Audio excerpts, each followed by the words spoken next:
चंद्रमा के अनुसार पूर्णिमा को माघ समाप्त हो जाता है, लेकिन सूर्य मास जो होता है, सौर मास, दो प्रकार के हमारे सनातन धर्म में मासों की गणना की जाती है, चंद्रमास और सौर मास। चंद्रमा के हिसाब से पूर्णिमा को समाप्ति हो जाती है, माघ महीने की समाप्ति हो जाएगी, और संक्रांति सूर्य के हिसाब से अभी जैसे मकर राशि पर सूर्य हैं और फिर कुंभ राशि पर अगले महीने जब सूर्य आ जाएंगे पूर्णिमा के बाद, तो ये माघ मास समाप्त माना जाएगा। तो संक्रांति के हिसाब से कुछ अधिक दिन भी माघ मास हमें मिलेगा। माघ मास में स्कंद पुराण में बहुत बड़ा एक चैप्टर है जिसका नाम है माघ महात्म्य, कि माघ के महीने में क्या करना चाहिए। तुलसीदास जी ने कहा, तुलसी यह तन खेत है, मनसा भयो किसान, पाप पुण्य दो बीज हैं, बोए सो ले निदान। ये शरीर खेत है। गीता में भी, गीता के 13th चैप्टर में 13वें अध्याय में क्षेत्र क्षेत्रज्ञ विभाग योग, उसका नाम है इदम शरीरम तु कौन्तेय क्षेत्रम इत्यभिधीयते क्षेत्रज्ञम तु माम विद्धि। भगवान कहते हैं ये शरीर खेत है। खेत में क्या होता है? खेत में बोया जाता है। क्या बोया जाता है? भारतवर्ष में जो फसल बोई जाती है उसका समय होता है। हम लोगों ने ऐसा अनुभव किया। इस देश में थोड़ा सा डिफरेंट है, भिन्न है। टोरंटो, मॉन्ट्रियल आदि में मैंने देखा कि वहाँ पर एक ही फसल होती है क्योंकि विंटर में हो नहीं पाती है। लेकिन यहाँ भी समर में फसल अच्छी होती है, विंटर में भी कुछ होती होगी तो हम नहीं जानते। ब्लूबेरी आदि होती हैं। तो जैसे बीज बोया जाता है और फसल काटी जाती है, और उसमें भी भारतवर्ष में जैसे गेहूं को जब गेहूं बोना चाहिए तब बोओगे तो फसल अच्छी हो जाएगी, और बिना सीजन के बोएंगे तो होगा ही नहीं। ऐसे आप कोई कह सकता है कि माघ के महीने की क्या महीना, सब तो महीने एक जैसे ही होते हैं। इसका इम्पोर्टेंस क्या है? इम्पोर्टेंस है, जैसे बिना सीजन के, आपने देखा कि बिना सीजन के आम नहीं होता, सीजन में मिलता है। आम का सीजन होता है, गेहूं की फसल का सीजन होता है, और उसको बोने का भी समय होता है। ठीक समय पर बोएंगे तो उग जाएगा। हम लोग तुलसी बोते हैं और तुलसी का मंजरी तो मिल जाती है, लेकिन उसका सीजन होता है। ऐसे ही बो दो, फिर वो होती ही नहीं है। फिर लोग कहते हैं कि वो हमने तो बोई थी, हमारे घर में तुलसी हुई ही नहीं। क्यों नहीं हुई? वो बोने का समय होता है। आप कब बोएंगे, थोड़ा सा ही मार्जिन मिलता है, थोड़ा सा समय मिलता है। आप उसमें बोलेंगे तो हो जाएगी, नहीं वो उस समय अगर निकल गया तो फिर नहीं होगी। वैसे ही ये शरीर खेत है, और इसमें बोने वाला शरीर, भगवान ने तो कहा खेत का मालिक मैं हूं 13वें अध्याय में, इदम शरीरम तु कौन्तेय क्षेत्रम इत्यभिधीयते क्षेत्रज्ञम तु माम विद्धि। मैं क्षेत्रज्ञ हूं, खेत को मैं जानता हूं। असल में हम शरीर हमारा तो है, पर हम इसको जान नहीं पाते। हमें तो यही पता नहीं होता कि डॉक्टर लोग बहुत मेहनत करते हैं, 5 साल का 6 साल का कोर्स करते हैं, MS बनते हैं, फिजिशियन बनते हैं, सर्जन MS सर्जन बनते हैं, और फिर भी उन डॉक्टरों से हम लोग बात करते हैं तो कहते हैं हम कोई पूरी तरह से थोड़ी जानते हैं शरीर के बारे में। अब कोई उसमें आँख के आई स्पेशलिस्ट हो जाते हैं, कोई कान के हो जाते हैं, कोई नाक के हो जाते हैं। उनको भी ठीक से पता नहीं चलता कि ये वायरल कैसे हो जाता है। फिर प्रयत्न तो किया जाता है, बहुत कुछ किया जाता है। तो इस शरीर के बारे में पूरी जानकारी तो भगवान को है। भगवान कहते हैं मैं इस शरीर को जानता हूं। ऐसे तो बहुत सारे आप लोगों को पता होगा कि भगवान ने दो नाक बनाई है, एक ये दाहिनी ओर है, एक ये बाईं ओर है। आपको पता नहीं है, हमको पता नहीं है कि ये दाहिनी ओर क्या है और बाईं ओर क्या है। दो बनाने की क्या जरूरत थी, एक ही बना देते ऐसे।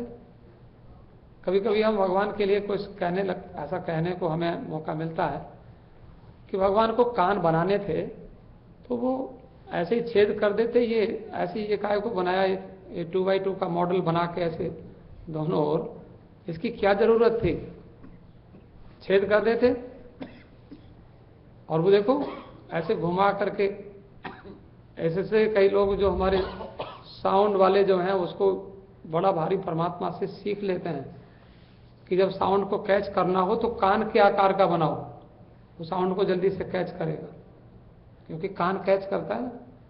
और ऐसे ऐसे लगा दो तो दोनों ओर से कैच करता है। फिर कहते हैं तो ये ऊपर से काहे को बना दिया। भगवान को मालूम था कि जब इसकी आंख खराब होंगी तो इस चश्मे को टांगेगा कहाँ, तो टांगने के लिए दो खुंटी इधर उधर बना दिया आराम से।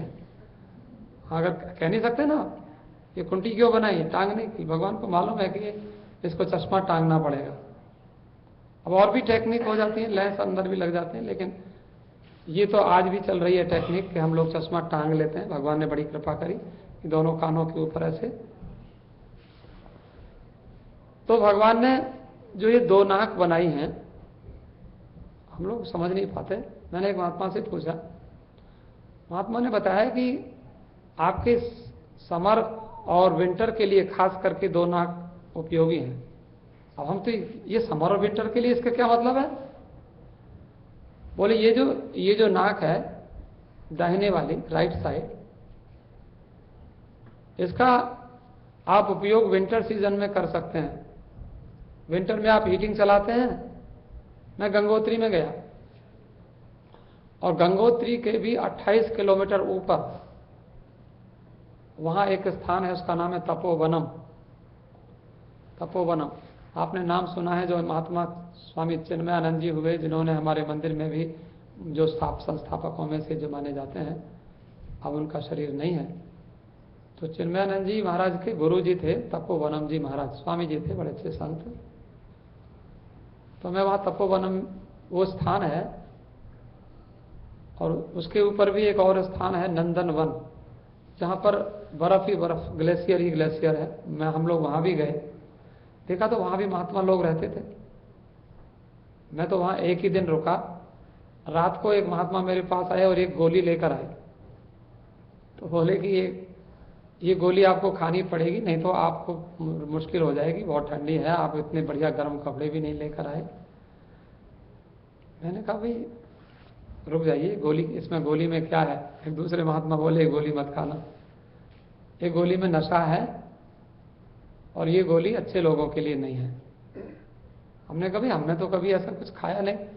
एक महात्मा से मैंने पूछा कि भाई क्या यहाँ ये सब कुछ खाना पड़ता है। बोले कोई जरूरत नहीं है। बोले मेरे पास आओ, मैं आपको एक सीक्रेट बताता हूँ। फिर उन्होंने मुझे एक सीक्रेट बताया। बोले जब तक आपको ठंडी लग रही, मैं ठंडी तो लग रही है, बहुत ठंडी थी वहाँ, और वहाँ हीटिंग तो उन्होंने लकड़ी जलाई हुई थी तो थोड़ा बहुत चल रहा था, लेकिन बहुत बढ़िया मकान तो थे नहीं वहाँ पर, झोंपड़ी सी ऐसे बनी हुई थी। फिर उन्होंने कहा कि अब कोई चिंता नहीं है, ये महात्मा लोग जो यहाँ रहते हैं ये लोग कुछ ऐसा नशा सेवन करते हैं, लेकिन आपको जरूरत नहीं है। आप क्या कीजिए, उन्होंने मुझे एक क्रिया बताई। बोले कि आप अपनी बाएं नाक को बंद करिए और जितनी देर हो सके 10 मिनट, 15 मिनट, आधा घंटा, 1 घंटा, 2 घंटा, जब तक आपको नींद ना आवे तब तक आपके अंदर शरीर में भगवान ने जो हीटिंग लगाई है उस हीटिंग को चालू करिए। देखो भगवान ने हमारे शरीर में हीटिंग लगाई है। योग की भाषा में उसको सूर्य भेदी प्राणायाम बोलते हैं। सूर्य भेदी प्राणायाम क्या बोलते हैं, जोर से बोलिए। सूर्य भेदी प्राणायाम। आप अपने अंदर हीटिंग चला सकते हैं। ऐसे मैंने महात्माओं को देखा कि जंगल में बैठे कुछ कपड़ा भी नहीं पहनते, लेकिन वो सूर्यभेदी प्राणायाम करते हैं। आप करके देखना। मैंने वहाँ किया जरूर, मैंने तो 3 घंटे किया। 3 घंटे के बाद मुझे फिर पता नहीं चला, मुझे नींद आ गई। सवेरे को आराम से 4 बजे उठा, ठीक उठा, बिल्कुल हीटिंग चालू हो गई।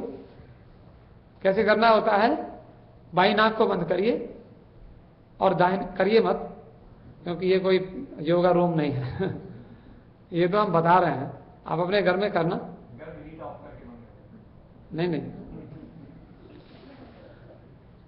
ये हंसने की बात नहीं है, आप करके देखना सूर्यभेदी प्राणायाम। क्योंकि अभी हमारी जो हीटिंग में भी जो अब हमारे मंदिर की हीटिंग है, एक हमारे बड़े अच्छे जानकार आते हैं, पिछले दिनों हीटिंग बंद हो गई। एक दिन क्या हुआ, हीटिंग बंद हो गई। मनोज जी का भी थोड़ा स्वास्थ्य गड़बड़ हो गया, ठंडी हो गई, प्रॉब्लम हो जाता है कई बार। हीटिंग आपके घर में अचानक बंद हो जाए तो क्या करोगे।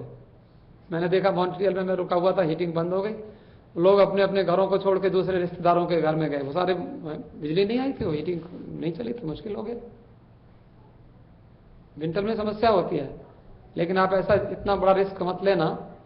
पर थोड़ा, क्योंकि हमारी जो हीटिंग सिस्टम है अंदर का, वो थोड़ा सा हमने उसको यूज नहीं किया कभी, इसलिए वो थोड़ा सा उसकी वायरिंग लूज पड़ी हुई है। उसको थोड़ा ठीक करने में 1-2 महीना लग जाएगा। इस सीजन में तो आपका हीटिंग मुश्किल है थोड़ा सा ठीक होना, इतनी जल्दी। हो सकता है अभ्यास करो उसका तो अगले विंटर में आपको काम दे जाए। क्या करना है कि आपको बायां नाक बंद करके, आप करके देखना, और जरूरी नहीं है हीटिंग बंद करने की, आप ऐसे नॉर्मली, क्योंकि हम इतना बड़ा रिस्क आपको नहीं देते, ऐसा कुछ करना मत। कभी आप हमें आकर के शू कर दें कि ऐसा महात्मा ने बोला, क्योंकि सिस्टम है, सिस्टम को पहले तो हमारे सिस्टम को हमें ठीक करना होगा, मजबूत करना होगा, हाँ ट्यून करना होगा। हमारा जो इम्यून सिस्टम है वो थोड़ा सा वीक हो जाता है। उसके लिए हमारे डॉक्टर साहब बैठे हैं अविनाशी जी, लेकिन फिर भी आप जरा कभी ध्यान करना, मैंने अनुभव किया है इसलिए मैं आपको कह रहा हूं। बाई नाक बंद करके और दाहिने नाक से सांस खींचना, जोर से खींचना, इतनी जोर से खींचना धीरे से कि लंबी सांस, जोर से माने पूरी नाभि तक सांस जाए। करिए मत, देख लीजिए, क्योंकि बोर्ड वाले कहेंगे कि ये योगा रूम थोड़ी है, तो प्रैक्टिस योगा रूम, योगा हम लोग नीचे डाउन स्टेयर्स करते हैं। जब कभी करना हो, वेडनेसडे को होता है, कभी कभी मैं भी करा देता हूँ, लोग करने वाले आते। मैंने योगा मेडिकल साइंसेस में मास्टर्स भी किया था। तो लेफ्ट को बंद करके दाहिने से खींचेंगे, लंबा खींचेंगे, नाभि तक ले जाएंगे पूरा सांस, खींच करके फिर सांस को फिर छोड़ेंगे और धीरे धीरे खींचेंगे, धीरे धीरे छोड़ेंगे। क्योंकि आपके और हमारे लंग्स की जो थोड़ी सी कैपेसिटी है वो थोड़ी सी कई बार, क्योंकि हम उसका प्रयोग नहीं करते ना, सांस धीरे धीरे ऐसी चलती रहती है, इसीलिए कभी हम दौड़ते हैं तो हमको थोड़ी सी प्रॉब्लम हो जाती है, सांस फूलने लग जाती है, क्योंकि हम उसको अभ्यास करते नहीं हैं। तो खींचें फिर छोड़ें, खींचें लंबा, खींचें लंबा, छोड़ें, खींचें छोड़ें, धीरे धीरे खींचें, धीरे धीरे छोड़ें। ऐसे अब आप करेंगे केवल दाहिने से, बायां बंद रखेंगे तो आपके शरीर गर्म हो जाएगा, आपकी हीटिंग चालू हो जाएगी। हीटिंग चालू करना सीख लें, धीरे धीरे इसको अभ्यास करें।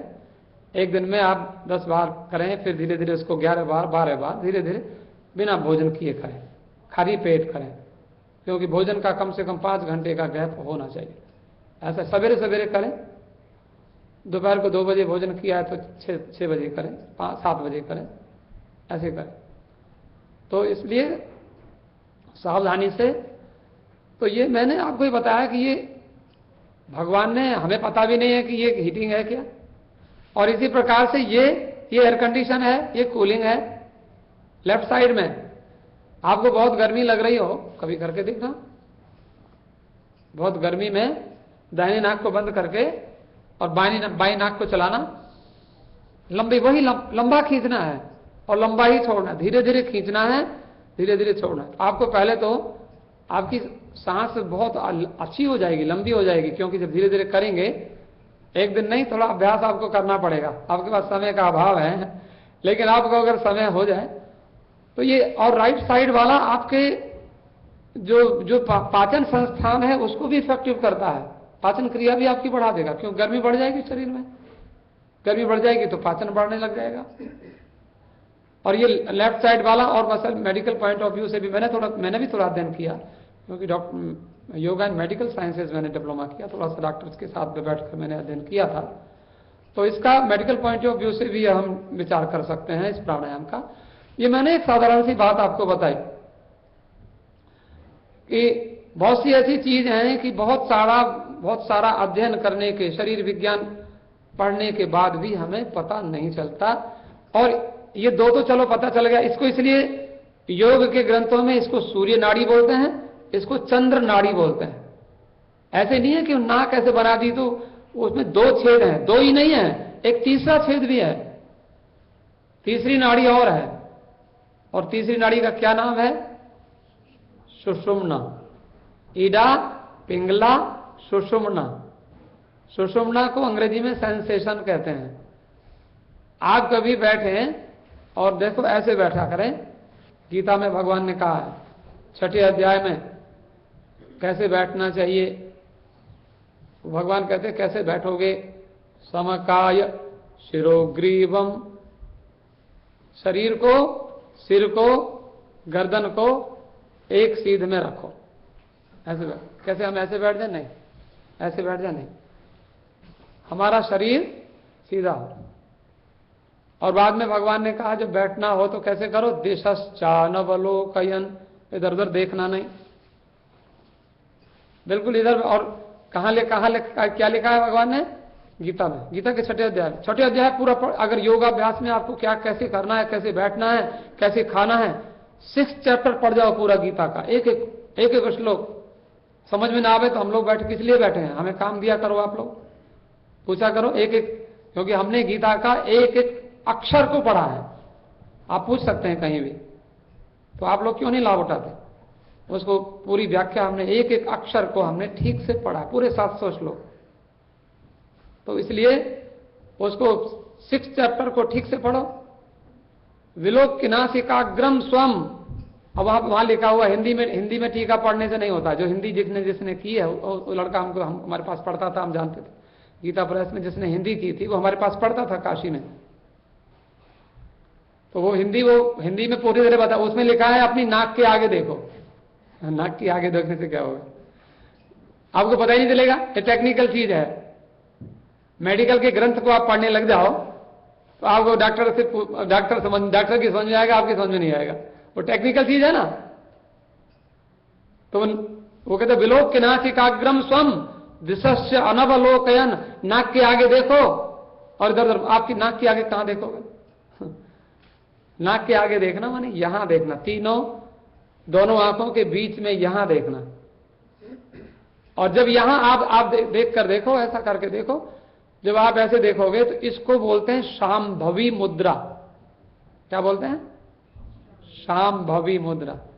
आपके शरीर में नाभि में ब्रह्मा जी रहते हैं, आपके शरीर में हृदय में विष्णु जी रहते हैं, आपके शरीर में यहां शंकर जी रहते हैं, यहां पर। तो यहां शिव जी की ओर देखना, तो ये होती है शांभवी मुद्रा। जो बड़े बड़े सिद्ध महात्मा होते हैं उनको आपको लगेगा आपकी ओर देख रहे हैं, लेकिन वो शांभवी में रहते हैं। आंख बंद कर, आंख खोल के आंख भी भजन होता है, आंख बंद करके भी भजन होता है, लेकिन आंख खोलकर भी भजन होता है। साधो सहज समाधि भली, कहते हैं कि खुले नैन पहचानू हंस हंस सुंदर रूप निहारूं, नैन न मूंदूं कान न रूंधूं काया क्लेश न धारूं। शरीर को कोई कष्ट देने से भजन होता है ऐसा नहीं है। आंख बंद करने से भजन होता है ऐसा नहीं है। कान बंद करने से भजन होता है ऐसा नहीं है। वो कहते हैं कि खुले नैन पहचानू हंस हंस सुंदर रूप निहारूं संसार में। और खाऊं पीऊं, कहते हैं चलूं फिरूं सोई परिक्रमा, खाऊं पीऊं सोई पूजा। देखो, चलना फिरना भगवान की परिक्रमा और खाना पीना वो भगवान की पूजा, भगवान की सेवा। थोड़ा सा आप मेरे साथ बोले सच्चिदानंद भगवान की। मैंने आपको बोला सच्चिदानंद भगवान, सत चित आनंद भगवान। उसमें एक बड़ी अच्छी स्तुति हमारे यहाँ है, आप लोग पाठ करें जरा एक दो बार। नमस्ते सते दादरा,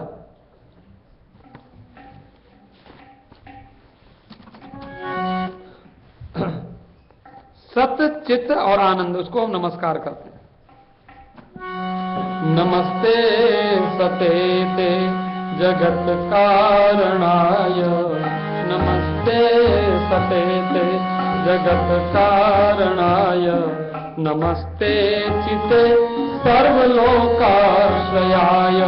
नमस्ते चिते सर्वलोकाश्रयाय। अब बोलिए, बहुत सिंपल है, संस्कृत बहुत साधारण संस्कृत है, आप बोलिए। नमस्ते सते ते जगत कारणाय, नमस्ते सते ते जगत कारणाय, नमस्ते चिते सर्वलोकाश्रयाय, नमस्ते चिते सर्वलोकाश्रयाय, नमो द्वैत तत्त्वाय मुक्ति प्रदाय, नमो द्वैत तत्त्वाय मुक्ति प्रदाय, नमो ब्रह्मणे व्यापिने शाश्वताय, नमो ब्रह्मणे व्यापिने शाश्वताय, नमो ब्रह्मणे व्यापिने शाश्वताय, नमो ब्रह्मणे व्यापिने शाश्वताय। ये इसमें जो भगवान सच्चिदानंद भगवान की स्तुति की गई है। भगवान सत हैं, हे भगवान नमस्ते सते ते जगत कारणाय। सत शब्द का अर्थ क्या होता है? सत शब्द का अंग्रेजी में अर्थ होता है एग्जिस्टेंस। परमात्मा के बिना किसी का एग्जिस्टेंस नहीं है। जिस परमात्मा के बिना संसार में हम नहीं होते हैं, जैसे पानी के बिना कोई लहर नहीं होती है, वैसे परमात्मा के बिना हम नहीं हो सकते हैं। वो है सत, सत चित आनंद। कई लोगों को पूछो वो जय श्री कृष्ण बोलते हैं, कई लोगों को कहो तो कहेंगे जय सच्चिदानंद। आपने देखा होगा कई लोगों को कहते हैं जय सच्चिदानंद। तो जय सच्चिदानंद का सत चित आनंद, वो भगवान है। हमने तीनों भगवान के तीनों रूपों को नमस्कार किया। सतचित आनंद भगवान ही हो सकते हैं।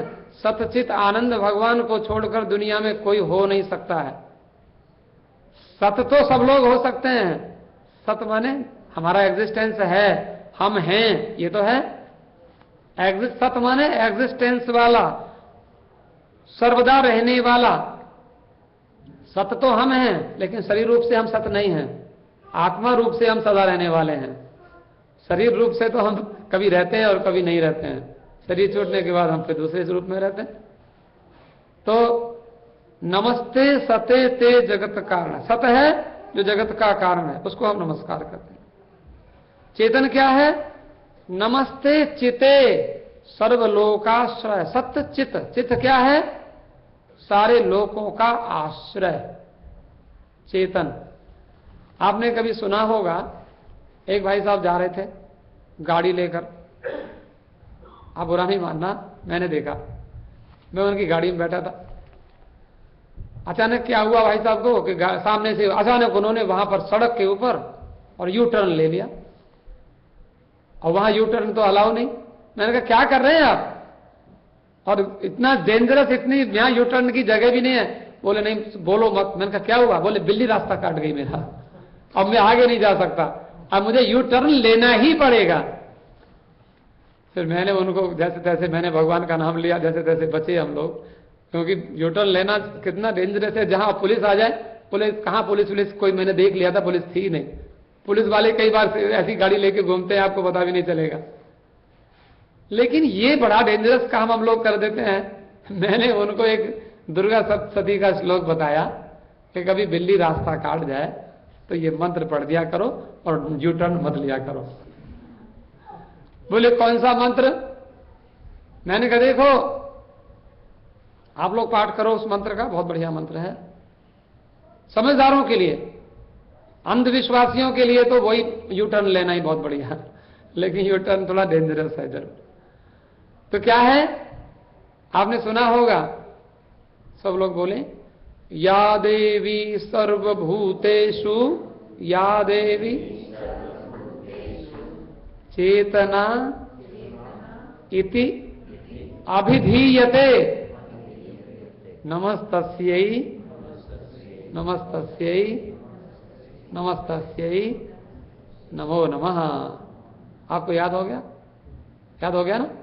वैसे बोला ऐसे जाता है, या देवी सर्वभूतेषु चेतनित्य विधीयते, चेतनित्य विधि, क्योंकि संधि करके बोला जाता है, कंबाइंड करके। पर या देवी सर्वभूतेषु चेतना इति अभिधीयते, इसका मीनिंग क्या है? जो देवी सब संसार के प्राणियों में चेतना करके रहती है, चेतना रूप से जानी, चेतना माने कॉन्शियसनेस, बिल्ली के शरीर में जो कॉन्शियसनेस है उसको हम नमस्कार करते हैं, वो देवी है, वो उसको चित्त शक्ति बोलते हैं।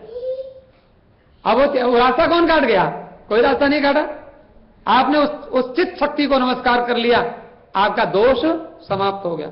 नमस्ते चिते सर्वलोकाश्रयाय, मैंने आपको बताया, नमस्ते सते ते जगत कारणाय, नमस्ते चिते सर्वलोकाश्रयाय। और आनंद क्या है? नमो अद्वैत तत्वाय मुक्ति प्रदाय, नमो ब्रह्मणे व्यापिने शाश्वताय। नमो अद्वैत तत्व, जो संसार में, जैसे देखो ना, लहरें अनेक होती हैं, सागर एक होता है, और सागर में अनेक लहरें उठती हैं और विलीन होती हैं, पर सागर, गीता में भगवान श्री कृष्ण ने अर्जुन को कहा, आपूर्यमाण मचल प्रतिष्ठम समुद्र मापः प्रविशन्ति यदुवत तदुवत कामा यम प्रविशन्ति सर्वे स शांति मापनोति न काम कामी। देख, तो ज्यादा समय हमारे पास नहीं है, थोड़ा सा मुझे किसी ने कहा था कि जो हम लोग जो शांति पाठ करते हैं, इसका किसी दिन मीनिंग बताना, कि कई बार थोड़ा सा मीनिंग हम बताएंगे, पर थोड़ा सा पहले जरा सा गाइए, भगवान से प्रार्थना करो कि हे भगवान सब जगह शांति हो। सबसे पहले तो हमारे मन में शांति हो, और हमारे मन में शांति होगी तो सारे संसार में शांति हो जाएगी। क्योंकि जब आप रोटी खा लेते हैं तो आपको लगता है कोई भूखा नहीं है दुनिया में, क्योंकि कोई बताता है तब पता चलता है कि तुम भूखे हो, मैं तो बहुत अच्छा लग रहा है, मैं तो बहुत बढ़िया यहाँ तक खूब खाई है दूसरे। लेकिन कई बार अपने को भी शांत, तो क्या करना?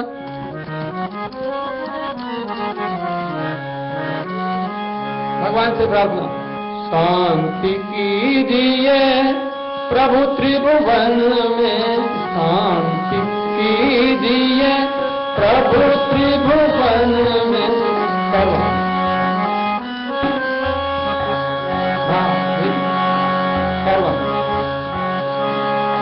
शांति कीजिए प्रभु त्रिभुवन में, शांति कीजिए प्रभु। इससे बजाओ ना, ढोलक कैसे बजाते हैं, रोज बजाते हैं। शांति कीजिए प्रभु त्रिभुवन में, शांति कीजिए प्रभु त्रिभुवन में, जल में थल में और गगन में, जल में, ये बात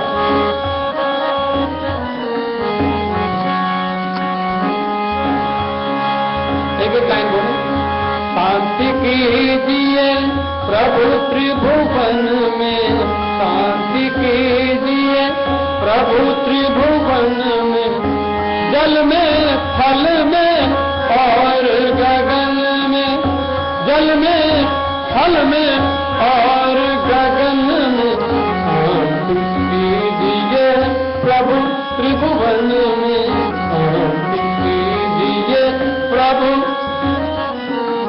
अंतरिक्ष में अग्नि पवन में, अंतरिक्ष में अग्नि पवन में, अंतरिक्ष में अग्नि पवन में,